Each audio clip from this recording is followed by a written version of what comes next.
Well, hello Elan fans, welcome to episode 61. 61 episodes, Christ. Yeah, welcome to episode 61. Coming up in a later episode, I want to do a bit more testing before I say anything. Nearly fell over. Falcon Sincera tyres.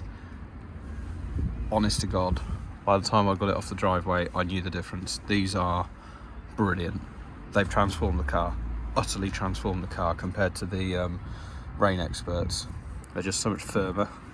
It's changed it from a car to a car that I'm finding any excuse to go out and drive. Beautiful. And they were £48 each, so cheap as chips. Door. But anyway, today's project is Project Boot Floor. So the reasoning behind what I'm doing is, one, I want a usable boot, and when you have crevices and crevasses and holes and things can slide down, it becomes unusable. And also I want to mount a toolbox to the floor so I can have my jack, my spinner hammer, a few basic rudimentary tools all secure in the back where they're not rattling around. I know where they are and they're not in the cabin.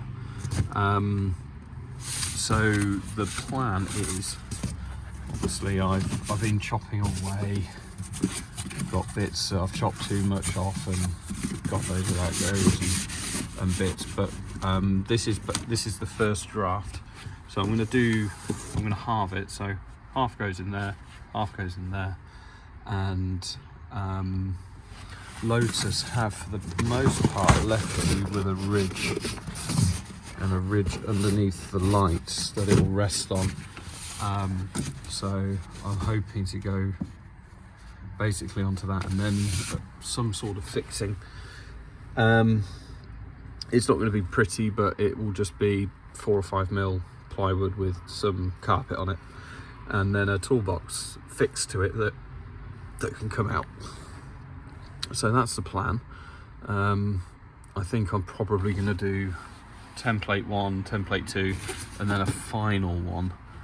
Now I've roughed out the shape, I can make this a lot better.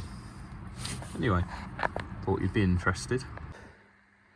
It's all getting very, very serious.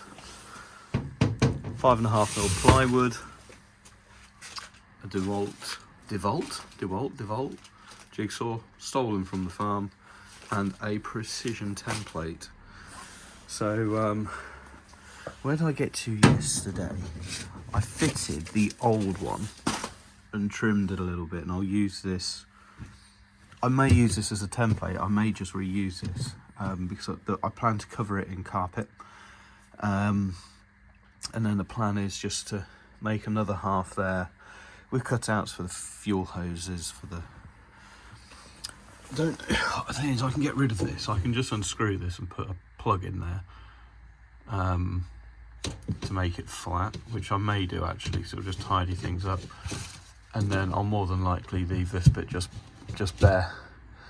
And then the next stage is to bolt in or attach a toolbox that can take all of the crap, so I don't have stuff rattling around. I've got it on hand, it's not in the cabin, and we'll have a happy Elan experience. So my usual thing would just be to get cracking and cutting, but I'm going to try and take my time so I don't fuck it up. But I know what I'm like, so I may as well just fuck it up and expect I'll be buying another sheet of board. Well, as an absolute stroke of luck, the widest part is just over 600, and the board is 610, so that's great. And then if I recut this one, its widest part, so we can do this, and it also means that I can have several goes at it. Beautiful. And we have some progress. Overall, pretty pleased with this. I need to just do some adjustments. I could have been tight around here and here, but I've also got to understand that it's probably going to come in and out quite a bit, and I want it to go in easily. That sounds like an excuse for poor workmanship. Yeah, it probably is an excuse. Yeah, I could have been better around here, but it fits. I'm just going to trim it on this side to scooch over, and then I will do one for this side. And I've also got a new relay and relay holder, because that is really dodgy. Look how easily that comes off. And this is from a fuel pump, you know, so pretty important. Can't even get it back in. Yeah, pretty important. So I'm going to put a nice holder on there so that's more secure. And yeah, I mean, it won't be finished this weekend, partly because I can't find my plug, so I'm going to have to order one. And secondly, because I don't really carpet, so it won't be carpeted till next week anyway. Okay, here's the progress so far. We have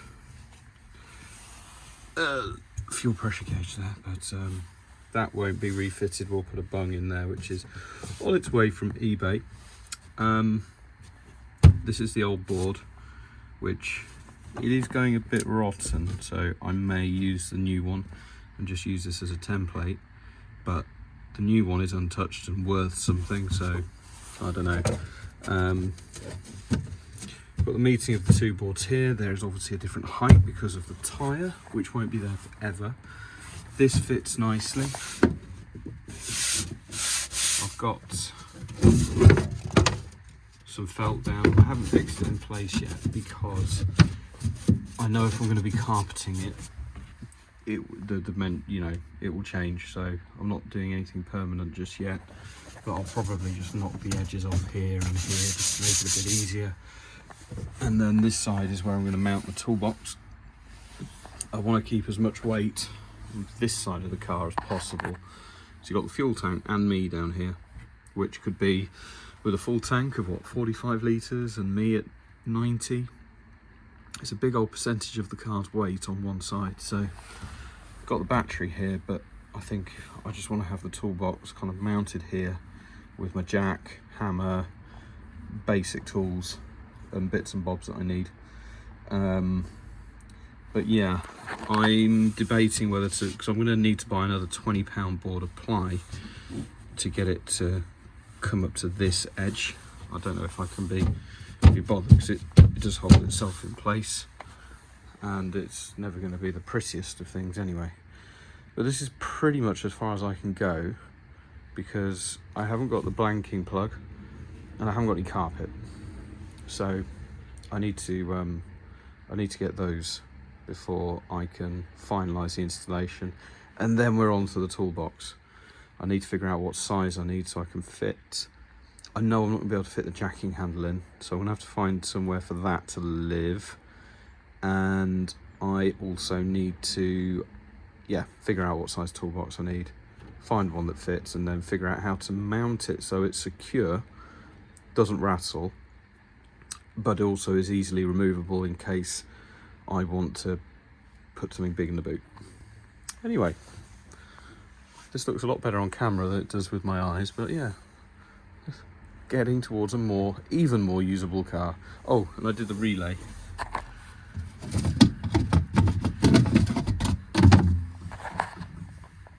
I don't know if you can see, hang on. There we go. So I've got a proper relay that is now removable.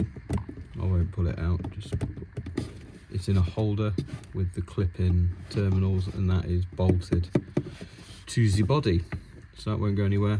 I've rerouted a few of the power cables and the earth cables so they sit a little bit nicer, and I've also tied these up out the way so they're not lying on here and getting trapped and pulled about by the board. Anyway, I'll update this in about 2 seconds, but for me it'll be about a week. Okay, we're about a week or two in the future, and I have obviously forgotten to film everything, but look what we've got. Oh yeah, I scrapped the original bit got a little bit tighter in here. Tight is always better. And then I've gone a bit further up, just as far as the diff mount. I haven't gone right to the edge because there's lots of things going on up there, and I probably won't use it. That phallic shaped cutout is for the earth cables which go to the if any thieves are watching, stop watching, the cut off switch there. That has been another side project of mine. I will tidy up the wiring.